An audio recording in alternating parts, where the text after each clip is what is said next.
I'm really pleased to have the chance to talk to you about this work. It's quite old now, but I think it's relevant to the discussion. And I'd just like you to visualise taking my AusAID hat off. I'm not here representing AusAID. I'm representing the findings from work I was involved with before I was an AusAID staff member. The photos here are photos from electoral awareness that we conducted in PNG for the 2007 elections. Half of them are from Chimbu and half of them are from Southern Highlands Province. So what I've tried to do is, my task is to look at the element of participation and change. So I'll try to do that. One fundamental way I know that the processes that we used on election awareness changed people is that it changed me. It changed my life fundamentally, turned it completely upside down. So, and that was true for a number of the participants who were involved in the program. And in the way that, in fact, both my colleagues here have been talking about, we're part of the process as development workers. Often evaluation is seen as external to us. We're exploring someone else's lives. We have to add ourselves into the equation to understand change. So I've tried to do that. I will be talking about some of my own experiences as well. One really great writer, feminist writer called Cecile Jackson, talks about development workers as Trojan horses. You know, we bring to the process of development and change the sum of us, who we are. We bring our perspectives on life, our ideas of gender, social justice, our cultural views. We bring that to the mix, and it's so critical to recognise that in the work that we're doing and try and assess effectiveness through our changes in ourselves. So again, I was really interested to hear about community conversations and the deliberate attempt to collect changes in the development workers as one of the indicators.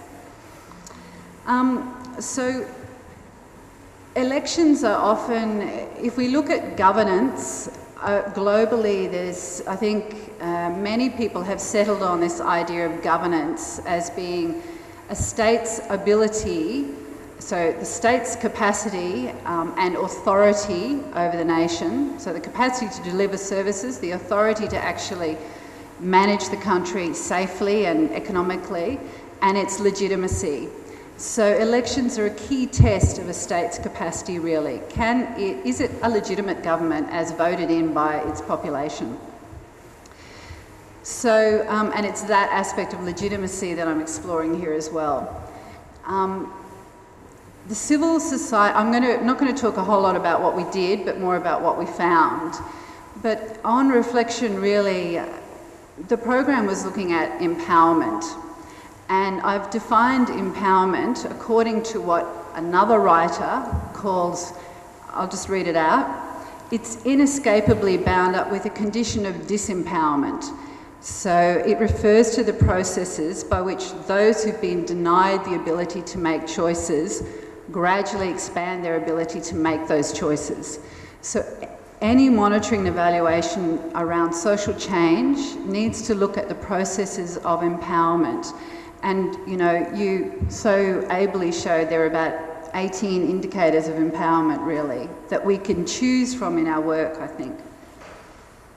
So the electoral awareness success, because there are successes I'll get to, were related to the fact it was participatory. People did the work themselves. They changed through the process of doing.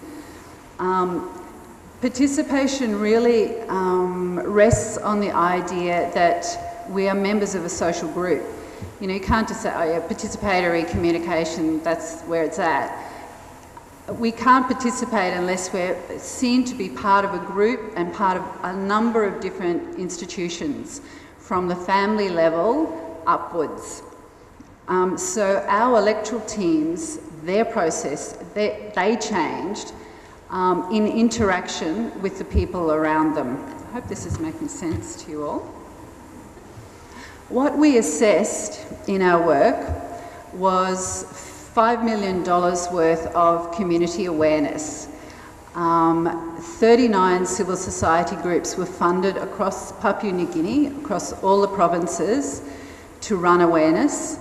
That cost $3.5 million. The other $1.5 million was spent on media.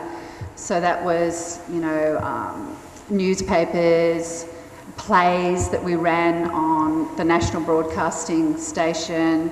That included posters translated into different languages, a whole range of different media events. The kinds of voter awareness that people did was different layered. So one was what election commissions usually do, which is how to vote. The second layer was on governance education.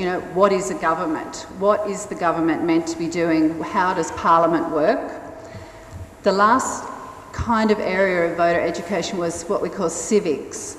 So that was looking at what is a democracy? What is a state?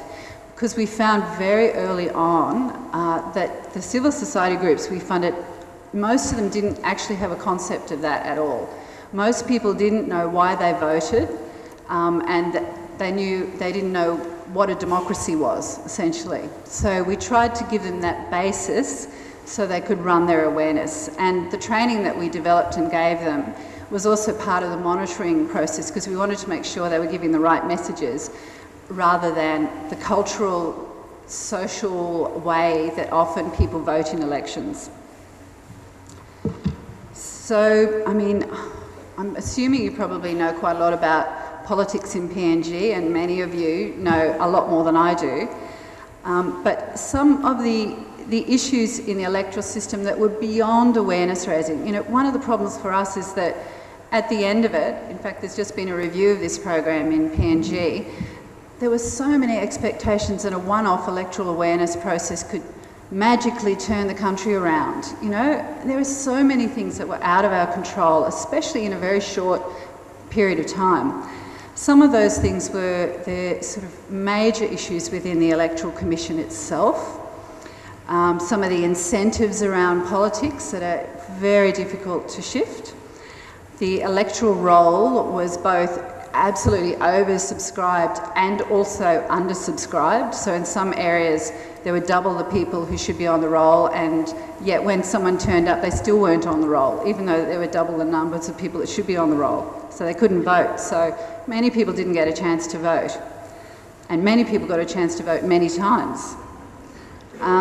There's widespread voter fraud that's very politically motivated, and widespread violence in certain areas as well. And my own feeling, this is not documented, but my own feeling for women in elections is there's an absolute spike of violence against women around the country during election time, which we need to really consider in our work on violence against women in Papua New Guinea, as women are manipulated and used in various voting practices. So our sort of theory of change, though, was that, we're never going to be able, it's like, the idea often is we need more police, more security, that will sort it all out. But really our feeling was that the best way is voter compliance, so if people could just begin to change their own behaviours, perhaps the voting system would be more likely to work, Some people's voting behaviours could be changed, we felt, because they just needed more knowledge, They were keen to vote, they just didn't know how to do it properly. So that's why the electoral awareness was important, to try and garner more of that voluntary compliance across the country with the voting system.